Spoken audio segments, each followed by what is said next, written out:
How's it going, everyone? This is the George here, and today I'm going to be reviewing The Flash. The Flash has finally come out, directed by Andy Muschietti, and stars Ezra Miller, Sasha Calle, Michael Keaton. And in this film, Barry Allen goes back in time to save his mom from getting murdered, as well as saving his father for being framed for killing his his mother. But by doing so, he created a new timeline where there are no metahumans and General Zod is coming, and so Barry, along with a younger version of Barry, need to team up with Michael Keaton's Batman and Supergirl to stop General Zod from destroying the Earth. And this is a film that has been in development for many years. They've been wanting to do a Flash film for quite some time. I've been wanting to see a Flash film for quite some time because he's one of my favorite characters in the DC comics. And in 2014, it was announced that we were going to get a Flash film in 2018, but directors kept coming and going before Andy Muschietti finally got hired to direct the film. At a certain point, they were almost going to scrap the film. I think it was like around 2018, and they were putting pressure on the writers to put together a story really quick. And then because the DCEU was changing, the plans for the DCEU changed, and that included the Flash film, and then it was going to be based off the Flashpoint storyline. And then the pandemic happened, and the film got delayed even more. And then over a year ago, Ezra Miller was getting arrested for many crimes, was accused of many other terrible things. And there were questions about would this film get canned? Would it get moved to HBO Max? Is Ezra Miller going to get recasted? The film was so deep into production that they couldn't replace him with another actor, and also Ezra Miller's playing two versions of Barry Allen. So overall, what did I think of this film? Because despite all these troubles, I was still looking forward to the movie. I've been wanting to see Michael Keaton's Batman on the big screen for quite some time. I grew up watching Batman and Batman Returns. I love Keaton's Batman. I've been wanting to see Supergirl on the big screen for quite some time, even though she may not be the Supergirl that we've seen in other other forms of media like the Supergirl TV show or the DC animated universe. Overall, I had a great time with this film. I enjoyed it a lot more than I was expecting because this is the weirdest reception to a movie that I have heard. There was a lot of hype from pre-screenings, early screenings, people saying this is the best comic book movie of all time or one of the best. And there's still some people who think this was a fantastic movie, and there's also people who thought this movie was garbage. There are people that are saying this film was disappointing.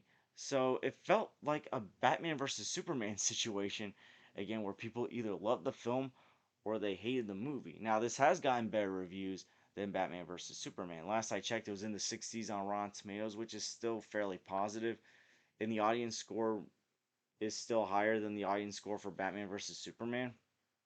Man, at least on Rotten Tomatoes, because I know Cinema Score, it's lower than what you usually get from a superhero film. But yeah, it just feels like this is a situation where you either gotta love the film or you gotta hate the film. And then there's critics that were fair minded that were either giving mixed thoughts or said, oh, it's pretty good, but it's not anything fantastic. There are some critics that did love this movie. As far as me personally, I like this movie quite a bit. I wouldn't say it's the best DCEU movie or the best comic book movie ever. The film still has its problems, but overall, I had a very good time with this film. I did like this movie. The beginning of the film, I felt start off rough. It almost reminded me of the 2017 Justice League film. Not all the jokes landed. The CGI did not look good. Minor spoiler. By the way, I'm gonna do a spoiler stream on the Flash next week or a spoiler video. Haven't decided yet. This has kind of been talked about in many times, but there's that scene where the hospital and the babies are falling, and Barry's gotta save the babies, and the CGI does not look good. Yeah, the CGI definitely was not good. As the film progressed, I will say it was starting to get better or it didn't look as bad, but at first it looked like PlayStation 2. And I know Andy Muschietti has said that it intended to look that way. Um that's a bold choice to make, especially in 2023. But it is what it is. But yeah, it was definitely noticeable. But yeah, the scene where he's trying to save the babies, I wasn't all that impressed with that. To be honest, the stuff at the beginning that I enjoyed was the Batfleck action scenes where he's chasing down these terrorists. We've seen that scene many times in the trailers. But despite the beginning of the film, after the mission, once we got into Barry trying to get his father out of jail, and talking to Bruce about the Speed Force, it definitely got a lot better. It felt like we moved away from the Justice League stuff and we got to what I think DC should have had from the beginning, a balanced tone. A tone where there are some light moments and they work out well when they need to be, and then dark moments that work out when they are needed. Similar to the first Wonder Woman film, where out of the DCEU movies, that has the best tone out of any of them. It knows when to be light, it knows when to be dark. And look, I love Man of Steel, I love Zack Snyder's Justice League, but I understand why some people may not like those movies and consider them overly dark. Although I think the Snyder Cut, I know it's rated R, I think that actually had a more balanced tone compared to Snyder's other movies. But there's this weird thing where DC movies are either way too light or way too dark. I think The Flash is one of the few that knows how to have a balanced tone. And Ezra Miller, I get it. They have done a lot of crazy dumb stuff over the past year. They've been accused of some really bad stuff. But their performance in The Flash I thought was very good. Now Ezra is playing two versions of himself, the version that we know from the previous Justice League movies, and then they're playing a version that's 10 years younger that that is basically the Barry Reed that's around the events of Man of Steel, I would say. And the version that we know, I think they have improved because I always felt Ezra Miller was the weak link of the original Justice League cast. And we see this character grow as the film progresses, becomes more mature and understands that you can't save everyone. And then you have this younger version. It's the younger version of Barry Allen that I was not crazy about because at first this version of the character is funny, but then this character does get annoying as the film progresses. But there is a point where the character does get a lot better. But after the character is funny at first, he starts to get annoying. He has this annoying laugh that reminded me, and I know another YouTube critic, I think it was Cody Leach, noticed as well. It reminded me of that laugh of like the hipster fish from SpongeBob, the one that's like dudes, like that. Like it reminded me of that fish from SpongeBob, the laugh. But luckily, there's a certain point in the film where that version of Flash starts taking things more seriously and becomes a whole lot better. Speaking of the humor, the beginning of the film, the humor didn't work out all that well. But as the film progressed, the humor also got a lot better. The jokes landed a lot better. And I'll definitely say the humor works a lot better in this film than it has in some of the MCU movies that we've gotten, particularly the Phase 4 and Phase 5 movies. And I still think movies like Spider-Man No Way Home and Guardians of the Galaxy Volume 3 are better and handle that humor better. But compared to movies like Ant-Man and the Wasp, Quantumanium, Thor Love and Thunder, the jokes and humor landed here a lot better.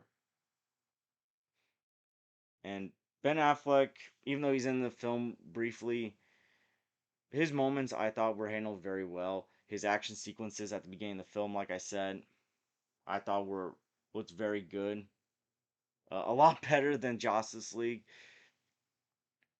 I think though, like because at the beginning of the film we see him as Batman, and then before the multiverse stuff happens, we see him as Bruce Wayne. His scenes as Bruce Wayne I thought were handled a lot better than his scenes as Batman. It felt like when he's Bruce Wayne, it feels like he's like the Bruce Wayne that we knew from Batman vs Superman, the Snyder Cut. And then the Batman that we see is better than Justice League Batman, but there's a few times where you think he's gonna go back into that Justice League version of Batman. But he's not the only Batman that we get in this film. We get Michael Keaton's Batman. This is the one that I've been waiting to see. And I thought Michael Keaton's Batman was handled very well. I personally think that this is just my opinion. People could disagree with me. I think his return in The Flash was handled better than Toby and Andrew's return in Spider-Man No Way Home. It felt like Michael Keaton's Batman was given more to do. He was more central to the story. And don't get me wrong, I love how Toby and Andrew were handled in Spider-Man No Way Home. But as far as heroes returning, Michael Keaton, I thought as Batman got more screen time, I felt like he had more of a character arc. And the action involving him. First of all, I'll say the action in this film I enjoyed a lot. It was very cool, very fun to watch. But Michael Keaton's action in this film definitely choreographed a lot better than the action in Batman and Batman Returns. And I get it, it's 2023. It's no longer the late 80s, early 90s, sorry. So the fight and action sequences look a lot better. And I love how the Batcave looks. I love how all his equipment looks. The Batmobile still looks the same. Same Danny Elfman's score, or not it. Well, it wasn't Danny Elfman that did the score, but reusing the Danny Elfman score, I thought was handled very well and it fit when needed. So I really love that aspect with how Michael Keaton's Batman was handled. The suit looked great. Sasha Calle as Supergirl. This is the one I wish we had gotten more of. But when we did see this character, I thought she was handled very well.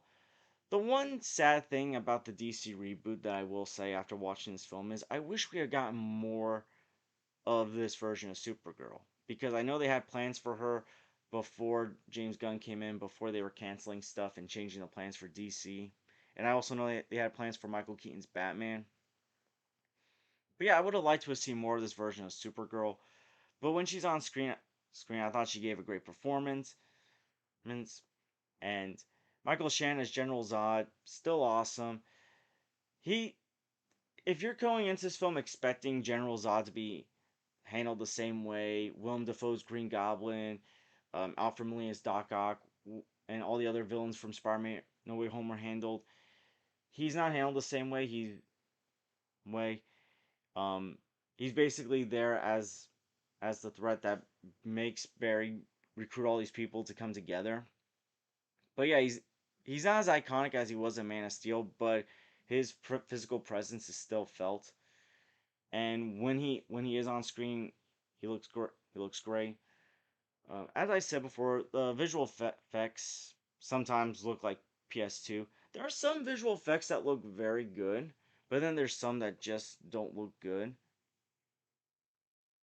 So I kind of wish they improved the visual effects a lot more, especially because this film had a big budget. You could have done a whole lot more, and you delayed this film many times, so you could have improved the effects a lot more.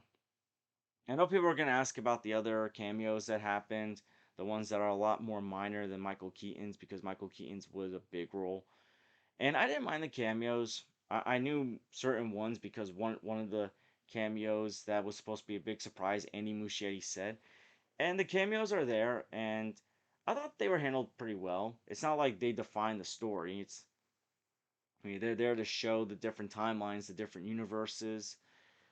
And I would say how the multiverse was handled in this film, the multiverse story, I enjoyed a lot more than the multiverse story of Doctor Strange and the Multiverse of Madness. And the ending of the film, I feel like the ending is gonna divide people. I mean, considering we know the DCEU is ending and we're gonna have the DCU in a couple years, I thought the ending was hilarious, and I thought, considering we are going with a reboot and the fact that everything else until the ending was handled very well, I didn't mind how the ending went, but I think the ending is gonna divide fans. But again, I'm not gonna go too much into the ending. Just know that it could divide some fans, as well as the post credit scene. But the post credit scene's been leaked. I will say though that there were some shots that people like took a picture of because they were leaking shots, and I would say if you watched it in theaters, it did look better than because some people just took pictures to post online. But I would say it looked better on film. But overall, with The Flash, I did enjoy this film. I thought Ezra Miller did very well, although the second Barry that they played was annoying at times, but at a certain point they stopped being annoying. Michael Keaton's return as Batman I thought was handled very well. I thought Sasha Calle as Supergirl was great as well. The score and song choices I enjoyed a lot. Some of the visual effects needed a whole lot of work. If that's how Andy Muschietti intended them to go, then it is what it is. It is an emotional film, particularly the stuff with Barry and his mom. I did enjoy the family dynamic, and really, at times, this was more of a time travel film than it was a superhero film. In fact, I would say that if you're going to compare this to other movies, particularly comic book movies, this felt more similar to X-Men Days of Future Past at times than it did Spider-Man No Way Home and Doctor Strange in the Multiverse of Madness. I know it's a multiverse story, but it's also a time travel story. And I know they make references to Back to the Future in this film. But yeah, I like that at times it felt more like a time travel film than a comic book movie. And when we did get into the comic book movie aspect of it, particularly the final battle, I thought that was handled pretty well. It was very entertaining. But yeah, the visual effects, they need to improve on that. And it's kind of disappointing that this film isn't doing that well in the box office. But not just Ezra Miller's controversies, but the fact that the reboot's happening, so people have given up on the DCEU. People don't trust the DCEU anymore. Because of how I feel like if they had made movies, maybe not of this quality, because again, people will say this is either fantastic or not. I think it's a very good film. But I think if they had made more movies that were had this balanced tone that can be enjoyable and dark at the same time, had they had just done this a while ago, like because the problems with DC began in 2017 with Justice League.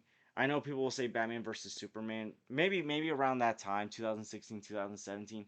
Had they had maybe just struck a more balanced tone that audiences could have enjoyed more and had more faith, maybe we wouldn't be in this situation where we are having a reboot. But overall, with the Flash, I'm still trying to figure out what grade to give this. I'm torn between an A minus and a B plus. When I do my spoiler stream, I think I will give a final grade. As far as DCEU movies go, this is probably in my top five, I would say. And I know that's not saying a lot because the DCU has been mixed, but like my top five DCU movies, I love a lot because that has Wonder Woman in it, the Suicide Squad, the Snyder Cut, and even Man of Steel. I still love Man of Steel, and the Man of Steel stuff, I loved how that was handled in this film as well. But yeah, when I do my spoiler stream or video, I haven't decided which one I'm doing. I will probably give a final grade because I want to get more into stuff. It's really hard to talk about this movie without giving spoilers. So stay tuned for my spoiler video slash stream. And what'd you guys think of The Flash? Did you love it? Did you hate it? And would you like to see the DCEU continue? Let me know in the comments down below. And I want to thank you guys for watching. Please like and subscribe already if you haven't. Please share this with someone that loves DC movies, that loves The Flash. And I hope to see you guys real soon. Take care, everyone.